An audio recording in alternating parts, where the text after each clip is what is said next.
Welcome back to our show, Light on America.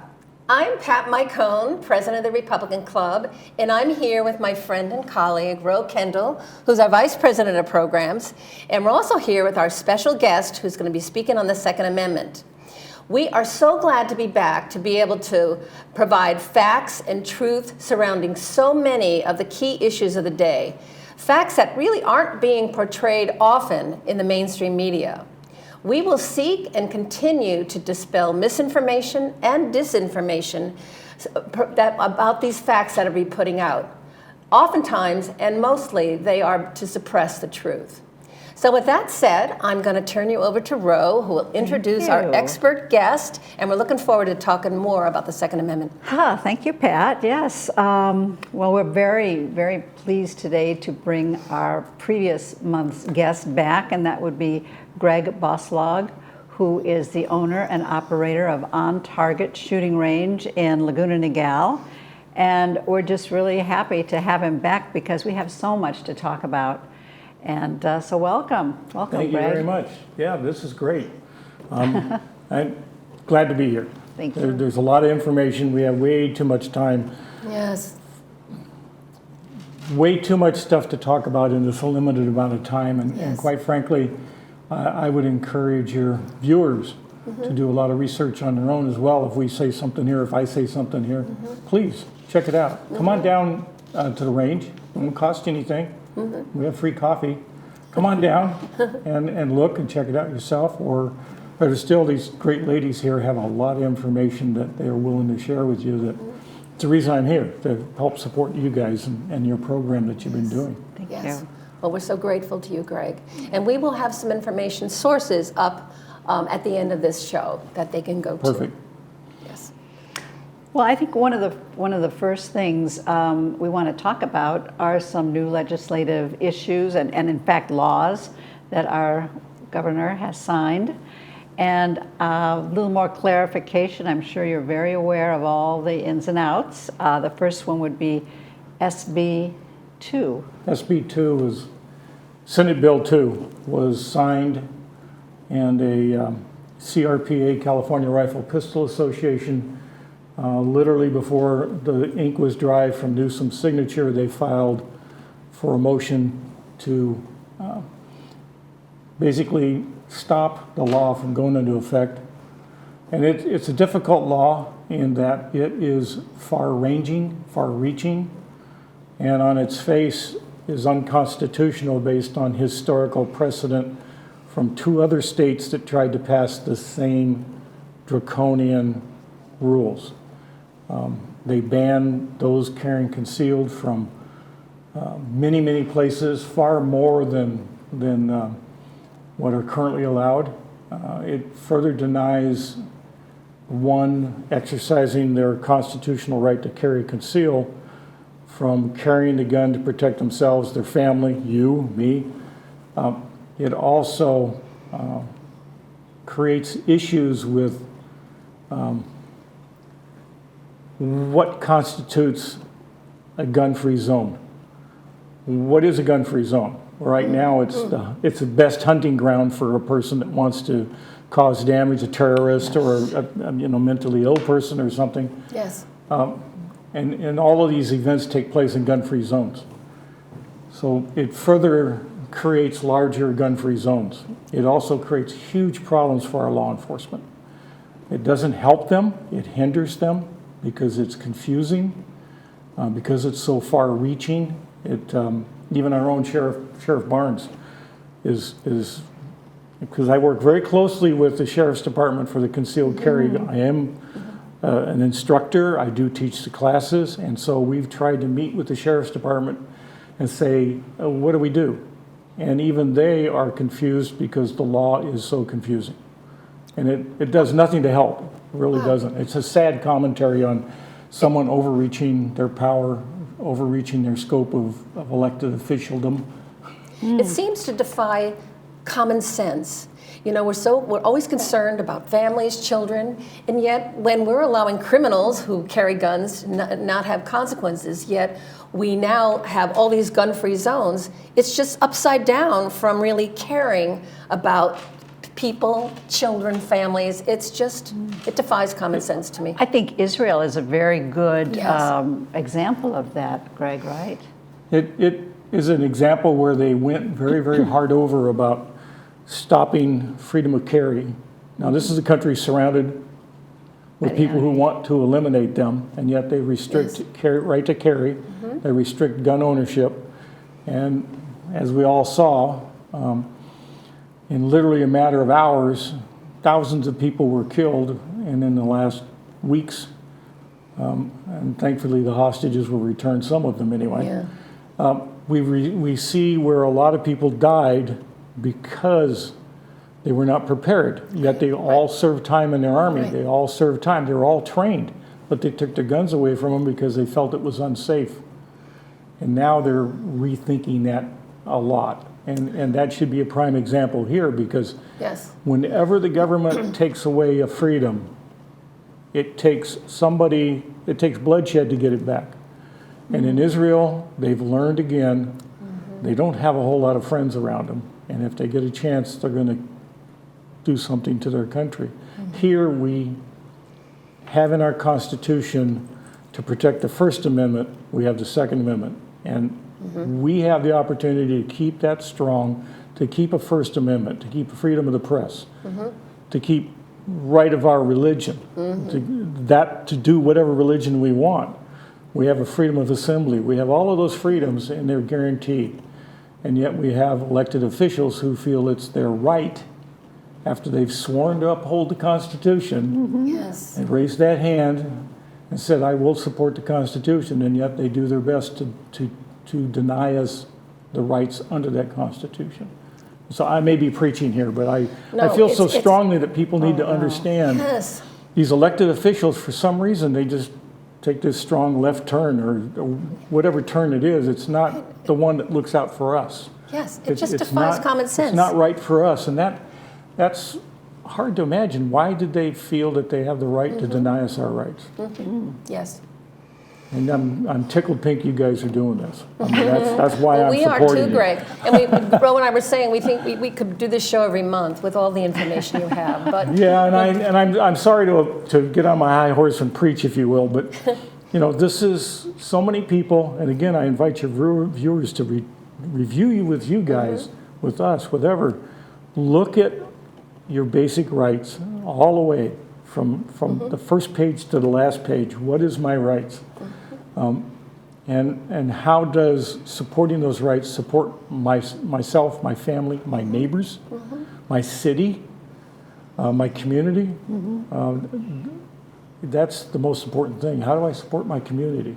yes. Because I kind of like my neighbors. Yes. I mean, all of them. Yes. I meet new ones every once in a while too, and I just love them. Yes.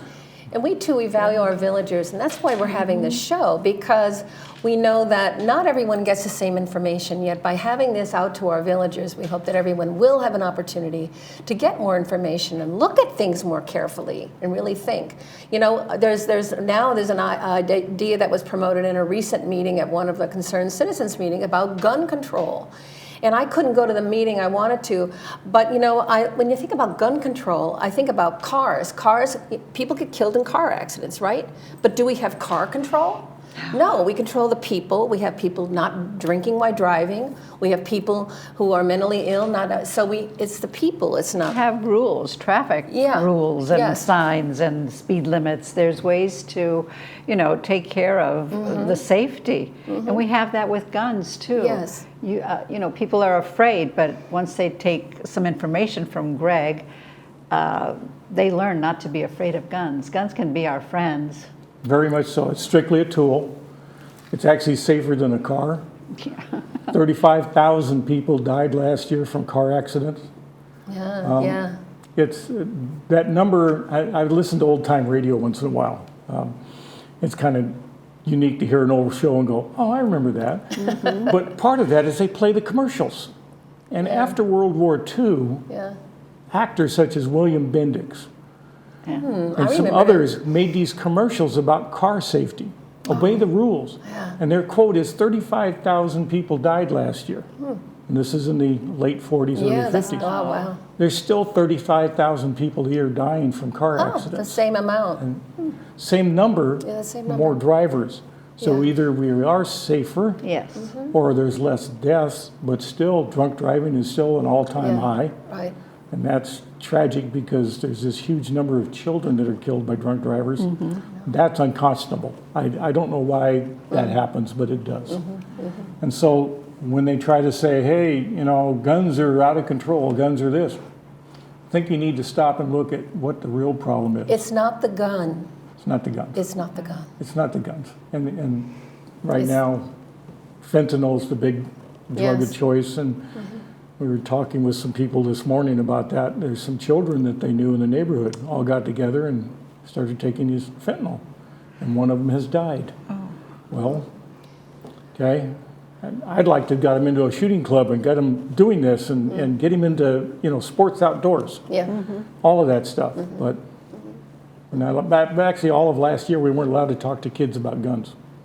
We weren't allowed to advertise. AB 1232. Oh, that's interesting. Yeah, anyway, it was an anti-children. You couldn't advertise to children. And we went, what? But we had to cancel Right. our classes. I think I said this last time. We had to cancel our classes, the summer shooting sports classes that we implemented through the YMCA. They earn patches and trophies and things, and we couldn't do it. So education is power, but we're not allowing that. All right. Education is the power. And so we want to educate. Because the more we educate, the safer we are. Yes. Yes. Wow.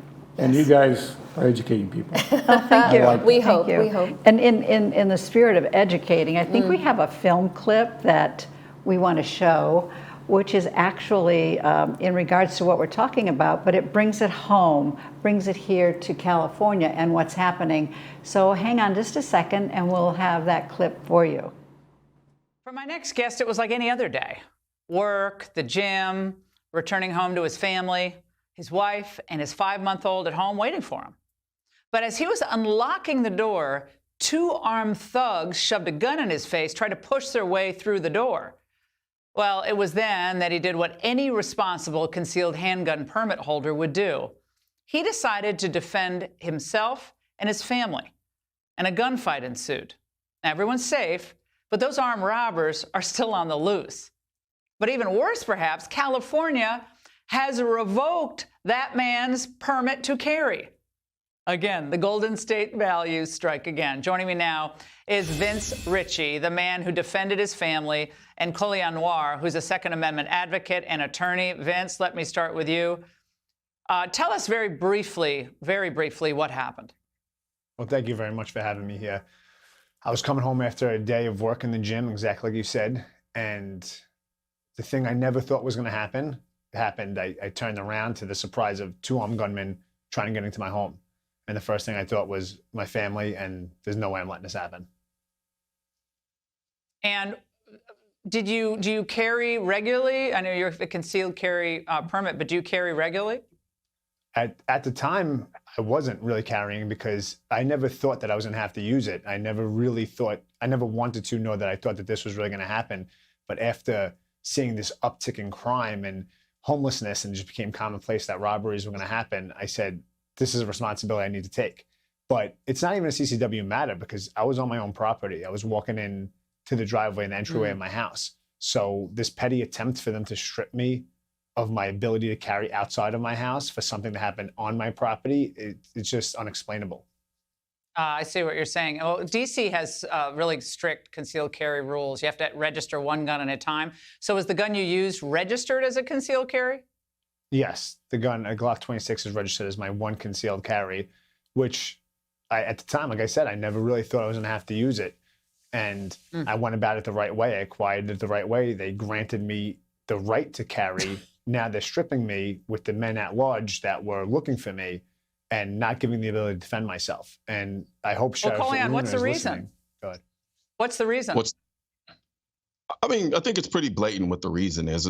California has had a notorious reputation for being anti-gun and anti anybody being able to carry a firearm unless you're part of the government somehow. So this aspect of them stripping him of his ability to carry a firearm, especially when we're talking about a situation that happened on his property, it just reeks of their hatred for citizens, law-abiding citizens for that matter, being able to carry firearms to protect themselves.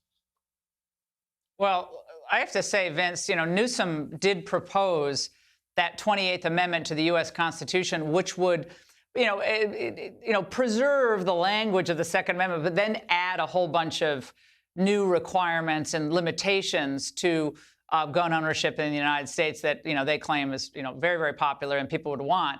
But he's notoriously anti-gun rights. I don't care what he tries to say. Newsom is one of the worst. In California, I think it's the second most, poorly rated state as far as gun rights in the United States. I think we'll even put up a graphic that shows us the worst states for gun rights in the United States. But Vince, is there any doubt in your mind that California at this point, especially where you live, it's a pro-criminal jurisdiction? It's not pro-gun rights, people. It's pro-criminal. Absolutely. The sheriff's attempt now at coming after me is petty. I think Luna should step up and actually represent the citizens, the good giving back citizens that give back through the community and not partake in the criminal activity that's happening, because they're not getting arrested. They're not going after them. They're trying to restrict me. Yeah, the best states we just put up: Arizona, Utah, Alaska, and so forth. Washington, D.C., California, Maryland, New Jersey, among the absolute worst. And by the way, I want to bring this up. Colian, in Florida, violent crime fell by 32% in 2022. And then compared to California, while California violent crime spiked 13% last year compared to 2019. So what would you say to Newsom, Colian, about this approach to people like Vince who are trying to defend his family on his own property, given what the people of LA and LA County, especially San Francisco, are saying? Well, first of all, I think first of all, Newsom needs to stop focusing on this issue from a position of control. Because if you're really talking about keeping people safe and saving people's lives, what you would do is you would empower people to be able to protect themselves, since it's clearly been demonstrated that the police can't be there. When Vince was at home and the guys were jumping over his wall, was Joe Biden there to help him? Was there a cop there to help him? Was Gavin Newsom there to help stop those criminals? No, they weren't. It was just Vince and those two guys. And yet and still, they create law after law after law, which makes it even harder for someone like Vince to be able to protect himself from two people with firearms. And then you mentioned the whole point about the 28th Amendment.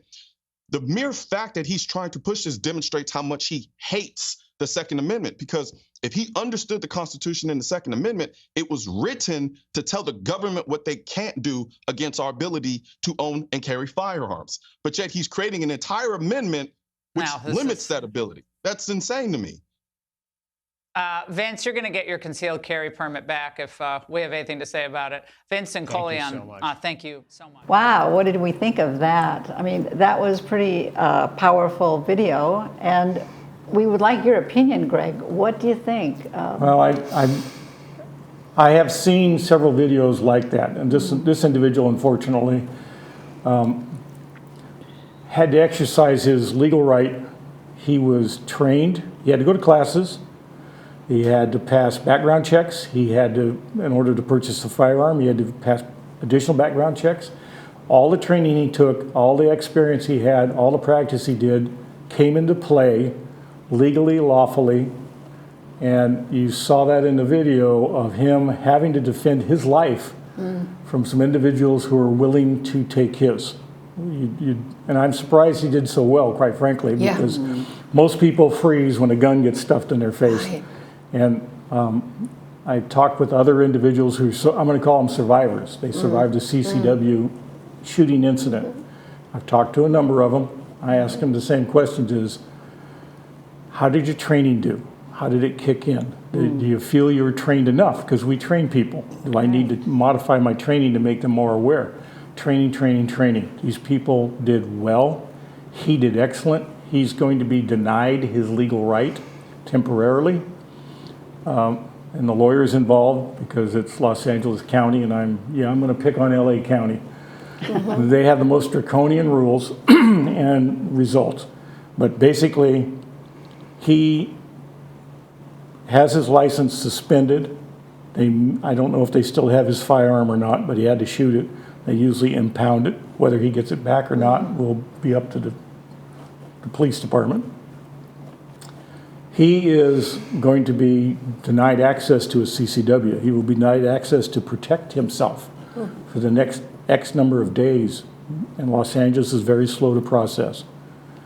I'm not going to say Orange County is different. Orange County has some of the same principles and policies because they have to investigate. They have to ensure that no other crime was committed, that he had a justifiable doing it. But we have the video. If anything, that's a 5-minute view going, rubber stamp, give him back his gun. Yeah, yeah. On his own property. On his own property. On his own And- property, yeah. defending his home, his child, his wife. They were going to take everything, including his life, probably. You know, this is the problem with some of the laws, kind of backwards. Yeah. He had to defend himself from a suspect. He is now not a suspect. He is a confirmed individual that fired a handgun, and so he's being treated worse than a criminal does. The criminal, literally, if they have arrested him, would be processed and in all cases probably kicked loose within a week. This guy will suffer, because he's going to have to pay for a lawyer, he will suffer for weeks, maybe a couple of months. And the criminal, he'll get his lawyer paid for, and he'll get released on ROL. Where is the why in this, Greg? Where do you see? I mean, we're now letting criminals out, ahead of when they should.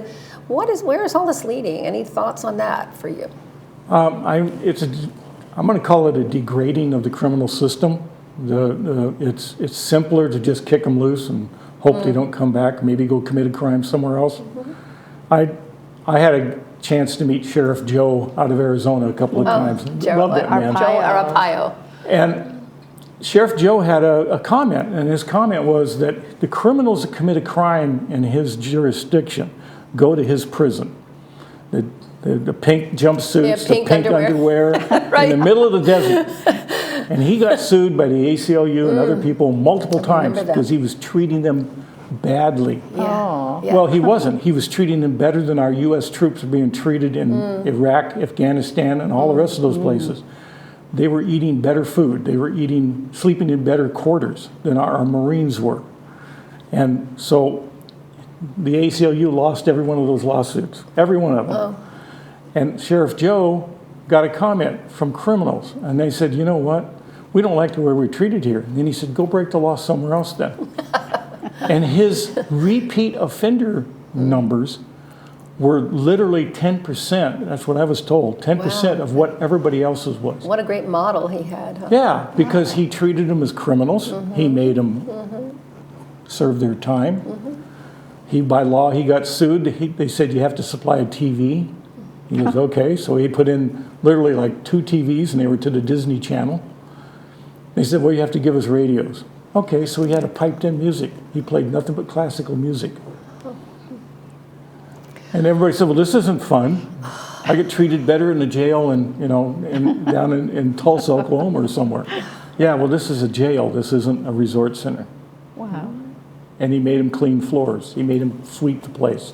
He made him clean places.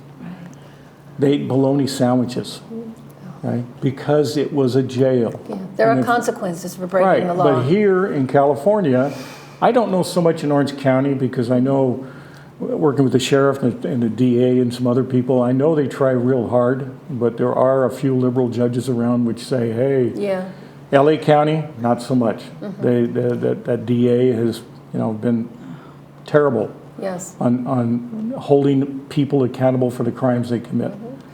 I often say, because of my business and so forth, if I broke the law, I'm probably looking at 100 years in jail. Yeah. Because I'm going gun-toting right-wings, whatever. I don't know what it is. Yeah.